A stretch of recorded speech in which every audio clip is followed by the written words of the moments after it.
Olá, eu sou o professor Luiz Eduardo Andrade. Na aula de hoje nós falaremos acerca da tragédia grega. Quem aqui nunca ouviu falar do complexo de Édipo, Medeia, Electra? Termos que são contemporâneos, é bem verdade, mas que remetem a textos muito antigos, textos gregos. E olhe que é inegável tentar compreender a tragédia grega na atualidade é uma tarefa complexa, não só pelos mistérios que essa escrita tem, né? Ou seja, uma profusão de sensações. Esses textos evocam sentimentos do ser humano que nós sentimos constantemente. Mas foi só na antiguidade? É só hoje? Não. É bem verdade que, contemporaneamente, esse gênero tende a ser lido com o olhar de hoje. Mas como é que nós podemos fazer para ler e não perder esse foco? Ou seja, como é que podemos ler esses textos, ou seja, as tragédias, sem cair numa anacronia ou em conceitos simplistas? É bom marcar que esses textos, ou seja, a tragédia, ela é carregada de sentidos éticos, políticos, religiosos, antropológicos, filosóficos, enfim, a lista seria imensa. Mas é importante levar em consideração o seguinte: muitos desses sentidos foram agregados no correr do tempo. Mas antes é necessário entendermos uma coisa: afinal de contas, o que é drama? Não é raro ouvirmos falar em dramaturgia para se referir a produções das novelas da TV, aos filmes, às peças de teatro. Também é comum falarmos que um filme é um drama. Ou seja, qual é o gênero? Um drama. E logo imaginamos uma narrativa séria, densa, conflituosa, que provoca algum tipo de perturbação ao espectador. Isso porque nós sabemos que lá no filme vai ter alguma personagem passando por algum problema. Na vida cotidiana, o drama pode representar um conjunto de acontecimentos complicados, difíceis, tumultuosos, que causam algum dano, sofrimento, dor, em nós mesmos. Mas estes não são apenas alguns dos significados mais conhecidos. A palavra drama originou um dos 3 grandes gêneros clássicos, o dramático. É bom lembrar que os outros 2 são o épico e o lírico. Então, de onde vem a palavra drama? Drama em grego significa ação, movimento. Aristóteles, no seu livro A Poética, né, é um livro que vai tratar justamente da tragédia, associa o drama à representação teatral, por aí se distinguindo da epopeia, que também é uma outra forma literária, igualmente caracterizada pela imitação, a mimesis das ações. Nessa obra, o filósofo grego trata da definição sobre o conceito de tragédia, referindo o espetáculo como o seu modo de imitação, e sendo os restantes 5 elementos que compõem o trágico.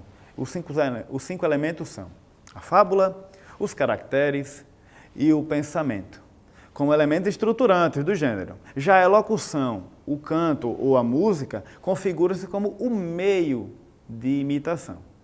De forma que, simplificada, mímese em grego significa imitação ou representação. Depende muito da concepção de quem traduz, de quem lê. Segundo Aristóteles, imitar é uma prática natural a nós, seres humanos, desde a nossa infância. E nesse caso, o drama imita pessoas em ação. Ou seja, a tragédia vai tratar de quê? De pessoas em ação no teatro. Tanto Platão quanto Aristóteles viam na mímese a representação da natureza. Contudo, para Platão, toda a criação era uma imitação. Até mesmo a criação do mundo. Isso que a gente conhece como realidade, uma imitação da natureza verdadeira, que comumente é ligado ao mundo das ideias, o mundo ideal. Sendo assim, a representação artística do mundo físico seria uma imitação de segunda mão, ou seja, uma imitação da imitação. Já Aristóteles via o drama como sendo a imitação de uma ação, que na tragédia teria o efeito catártico. Catártico vem de catarse, que veremos mais adiante. Ele se contrapõe e rejeita o mundo das ideias, ou seja, Aristóteles não aceita o que Platão vê. Valorizando então, o Aristóteles, a arte como representação do mundo, desse mundo. Mas afinal de contas, o que é trágico, né? Ou seja, o que é o drama trágico? O drama trágico é uma forma de drama que se caracteriza pela seriedade e dignidade. Na maioria das vezes envolve um conflito entre uma personagem, quase sempre um sujeito de valores nobres, o herói, né? E ele tem algum poder em instância maior, como a lei, os deuses, o destino, a sociedade. Ou seja, ele se contrapõe a isso. Ou seja, um erro é provocado por ele e ele vai entrar num embate com essas características que eu apontei. De onde veio a tragédia? Suas origens são obscuras, mas certamente é derivada da rica poética e tradição religiosa da antiga Grécia. Suas raízes podem ser rastreadas mais especificamente nos ditirambos, os cantos e danças em honra ao deus grego Dionísio. Dionísio é correlacionado na antiguidade latina a Baco, né? É tanto que ouvimos falar bastante dos bacanais. Quando surgiu a tragédia? O primeiro drama trágico foi encenado, provavelmente, por volta de 230 a.C., na tirania de Pisístrato, durante as grandes dionisíacas, ou dionísias, né, que eram festas realizadas durante os meses, entre março e abril, em homenagem a Dionísio. Há notícias de que não só os homens iam ao teatro, mas também as mulheres, escravos e crianças.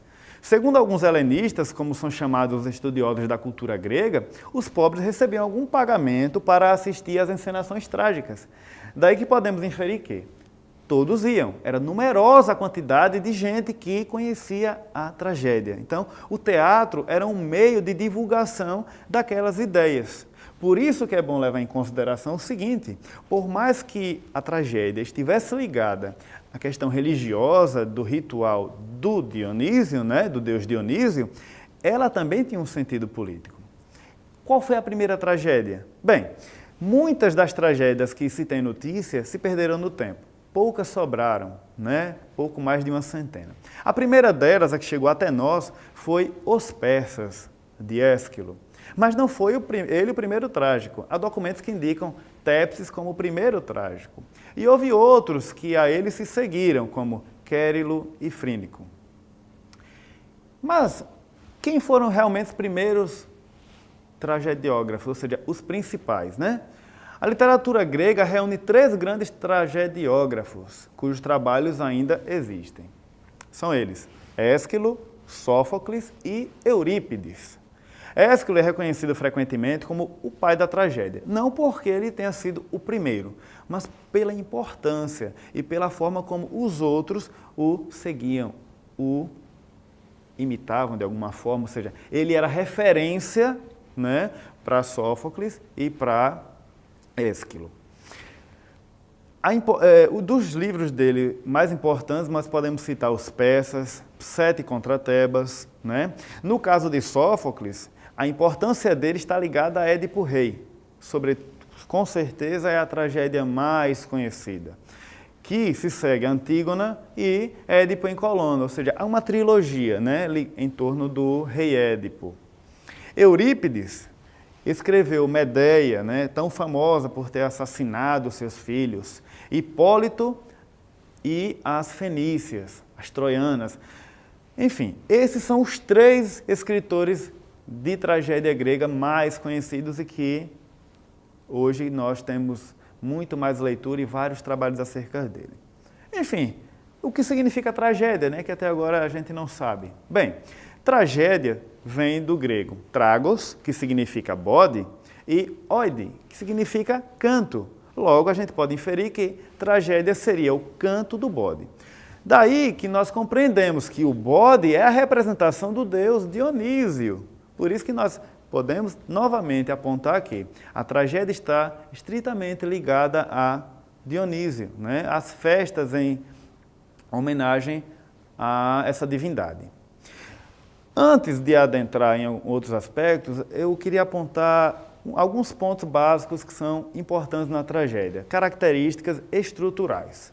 A primeira dela é o prólogo, ou seja, como é que se organiza. Vemos aqui, por exemplo, a imagem do teatro de Dionísio, né? Ou seja, dá para ver pela representação várias pessoas assistindo, os atores encenando, ou seja, e tudo isso era um ritual e tudo isso era feito de forma organizada. Prólogo é o momento inicial, antes da primeira entrada do coro. É quando são apresentadas as circunstâncias básicas e o apontamento de para onde vai aquele texto, aquela narrativa. O canto do coro compreende o párodo, né? Que é a primeira entrada, né, do coro, ou seja, o coro entra logo depois do prólogo. Episódios são as partes, né, entre as falas do coro, ou seja, nós temos episódios, que são as complicações apresentadas, né, ao leitor, ou ao espectador no caso, e entre essas partes nós temos a interferência do coro e também do corifeu. Êxodo é a saída, é a parte final, onde não há mais qualquer fala do coro. E, por final, né, é bom marcar o seguinte, Estasmon são as falas do coro ao longo da peça. Quando há um canto fúnebre, é chamado de comos. Vale ressaltar que a tragédia faz parte de um ritual religioso, embora não seja efetivamente religiosa. Ou seja, ela tem, sim, uma outra face que é ligada ao paganismo, né? Então, mesmo que compreendamos que a festa a Dionísio não implica divertimento, que é um ritual sagrado, não são também compreensíveis aos temas trágicos que seguramente misturam crimes de sangue e mortes terríveis dos heróis, personagens. Assim sendo, é preciso atentar para o fato de que a tragédia grega ela não tem, normalmente, a conotação que nós hoje damos. Por isso que eu falei logo no início, ou seja, é importante notar que, por mais que hoje tentemos lê-la, assisti-la com um olhar antigo, nós nunca conseguiremos. Então, seguindo, um drama que pretende mergulhar naquilo que tem de mais denso, no sofrimento humano, naquilo que nos mais afeta. Então, historicamente, a gente vai ver que tragédia é um adjetivo para aquilo que é ruim, é trágico, é sangrento, é algum acontecimento inesperado que não gostamos muito, né? No entanto, é bom marcar o seguinte, tragédia é um substantivo, é um ritual religioso político, apresentado na forma de encenação, num espaço de grande visão, que é, no caso, o teatro, para homens que vivem na polis, né? Ou seja, em várias cidades gregas havia peças. E faz parte de uma série de outros eventos em homenagem ao deus, né? Ao Dionísio, ou seja, por isso que nós não podemos apontar que a tragédia é apenas, é o único ritual, nesse caso, né? Seria o único ritual para Dionísio. De fato, a gente viu que ela tem características básicas do ponto de vista estrutural. Mas é só isso? Não. A tragédia é assentada em algumas características estruturais, mas ela também pode ser lida a partir de 3 outros aspectos. Quais são? A híbris, a amartia e a catarse, que é o objetivo da tragédia segundo Aristóteles, né? Então vamos lá. Híbris, o que é híbris? Híbris é o excesso, a ação desmedida, que leva, nesse caso, à amartia. A amartia é o erro, ela introduz a noção de falha, de erro. Então é combinada a híbris e a amartia, ou seja, a repetição de uma mesma ação. É bom ressaltar o seguinte, erro é um conceito que vem antes de culpa. Culpa, é bom ressaltar isso, porque culpa é o que hoje é mais falada, é mais consensuada, né, no dia a dia.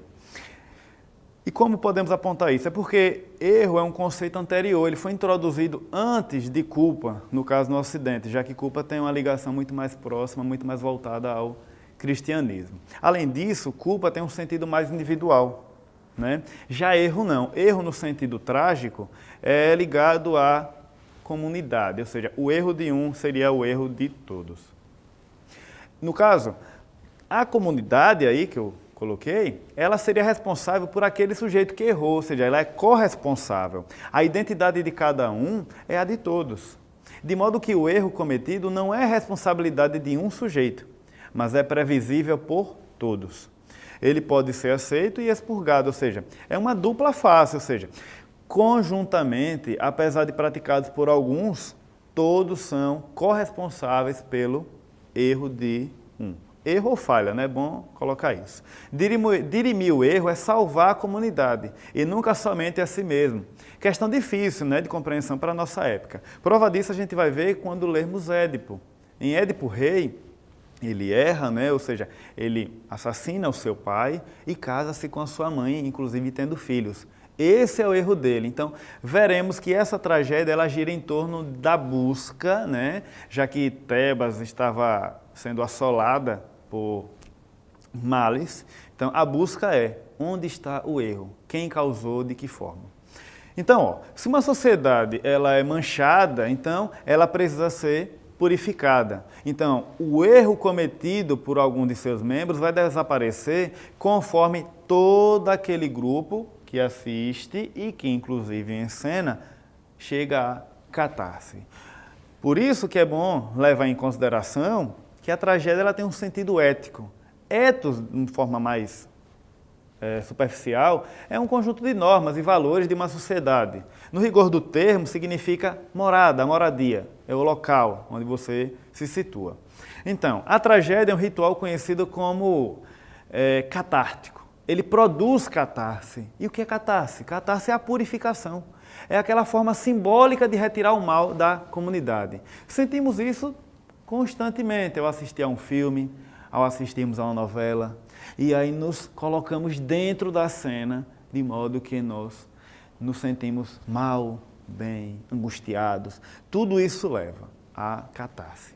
Então, a identidade do povo, né, ou seja, do povo grego, ela é renovada anualmente nas festas, né, nas dionisíacas. Não é que seja uma nova identidade, é que a purificação é de todos. Todos chegam àquilo, aquela sensação por sentir que todo aquele drama, de que todo aquele mal ele foi expurgado, porque o erro ele foi retirado. Daí que a gente pode ver o sentido de tragédia, né? Ou seja, o canto do bode. Né? O bode é que era o animal sacrificado na Grécia. E não só lá, há registro em outras culturas também. Né? O cordeiro que retira os males, ou seja, é o bode expiatório. Enfim, há vários termos ligados ao bode que têm um sentido também para a tragédia e para os rituais dionisíacos. Então, por aqui vemos a importância do teatro nessa época da antiguidade. Com relação ao erro, é bom apontar que todos os homens estão sujeitos. E quanto mais sublime um homem, ou seja, o herói, né? Normalmente ele é o herói, maior será o seu poder de errar ou acertar. As dores humanas, os erros, as incertezas, bem como a arrogância, a inveja, a vingança, o medo, a piedade, a vergonha, as expressões emocionais do ser vivo estão presentes nas falas das personagens. E de alguma forma isso é transposto a quem assiste. E é dessa forma que se sente a híbris, a amartia, para se chegar à catarse.